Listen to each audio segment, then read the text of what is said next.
Salut. Dites-moi, ça vous est déjà arrivé de vous sentir écrasé par la société, réduit à l'état de simples chiffres, dans une foule gigantesque? Parce que c'est dans le thème de la vidéo, car aujourd'hui je présente Mosaic, un jeu développé par Krillbit Studio en 2019 et édité par Raw Fury. Donc, Mosaic est un jeu d'aventure et de réflexion où vous incarnez un personnage qui a l'air mort à l'intérieur et qui fait peur aux gens d'ailleurs. En même temps, on peut comprendre pourquoi. C'est le seul humain à avoir des yeux et aussi une morphologie aussi étrange. D'ailleurs, en parlant d'humains, tous les autres humains, autres que vous bien sûr, sont identiques. Ils sont tous habillés pareil, le visage vide comme s'ils avaient pas d'âme, ce qui fait que vous êtes un peu l'exception en fait, et ça prouve le côté uniformiste de cette société où vous vous trouvez dans ce jeu, qui visiblement détruit les gens et les transforme en pantins, car une scène du jeu vers la fin du jeu, où est-ce que vous devenez visiblement, je sais pas, maître de l'électricité, vous éteignez les PC, vous voyez ces gens se lever et être des pantins accrochés simplement. Bref, je dis vague. Vague. Ferme ta gueule. Juste, ferme ta gueule. Y'a personne en plus. Là, on va parler du jeu. Mosaic est un jeu composé de plusieurs zones qui se dévoilent au fil du jeu. Plus vous avancez, plus vous débloquez de zones. Et en fait, tout au long du jeu, vous vous rendez compte qu'à chaque fois, déjà vous revivez la même journée en boucle. C'est pour ça qu'à chaque fois vous vous réveillez dans votre lit et vous devez retraverser votre appartement. Et en fait après vous avez juste une animation qui traverse les zones que vous avez déjà visitées pour arriver à la prochaine zone. Et bien en fait vous vous rendez compte qu'à chaque fois, vous allez juste à votre lieu de travail. Et du coup à chaque fin de zone, vous devez accomplir des jalons quotidiens, qui en fait est votre travail tout simplement. Donc le but c'est de détruire la nature visiblement. Ça ressemble beaucoup à des forêts quand même. Pour extraire des ressources et les utiliser pour construire des sortes de tours qui vont de plus en plus haut. Et à la fin atteindre une sorte de symbole justement de mosaïque, hein, donc la fameuse société où vous êtes, donc fournir ces ressources à cette fameuse société.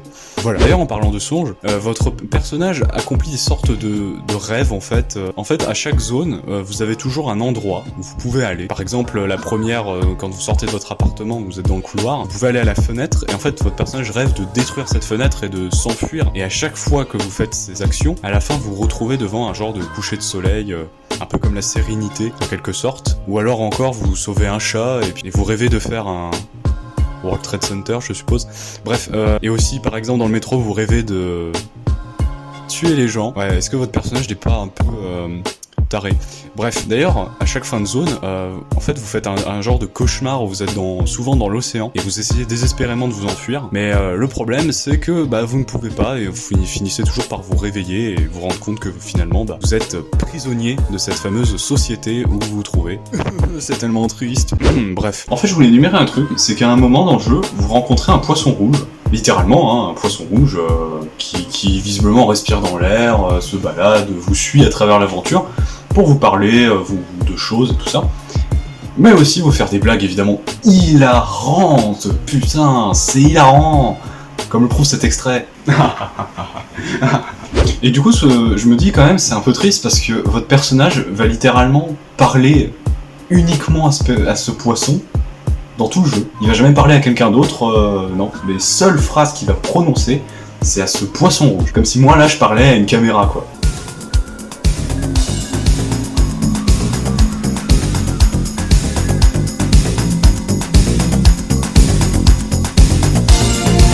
Et là, je voudrais parler d'un truc, c'est le rapport à l'art et à la nature que ce jeu fait avec votre personnage, comme par exemple en voulant faire reculer la ville en construction, qui empiète sur le territoire naturel, bien sûr, ou encore une scène au cours du jeu où vous ne contrôlez pas votre personnage directement, mais plutôt un papillon qui vole vers un chantier, où est-ce qu'il y a du coup des machines, des moteurs, des choses comme ça, et en fait ce papillon, il essaye désespérément de traverser cette zone, mais se prend des coups de jus, des choses comme ça, mais survit malgré tout. En fait, comme pour montrer que la nature arrive quand même à se tenir face à l'agression humaine, mais par contre à la fin, littéralement le papillon se fait broyer, comme pour dire que finalement il y a quand même des failles. Et tout va bien dans le meilleur des mondes. Et pour l'art, en fait au cours du jeu vous allez croiser des musiciens. Par exemple, ça va être un saxophoniste ou un violoniste, etc. Mais apparemment cette société refuse l'art. Et du coup vous allez croiser des artistes au cours du jeu qui vont vous donner une sorte de pouvoir sous forme d'un nuage. Et du coup vous allez malheureusement devoir l'enfermer durant vos jalons quotidiens, c'est-à-dire les mettre dans une sorte de cellule. Et en fait, à la fin du jeu, quand vous redevenez lucide finalement, eh bien vous finissez par les libérer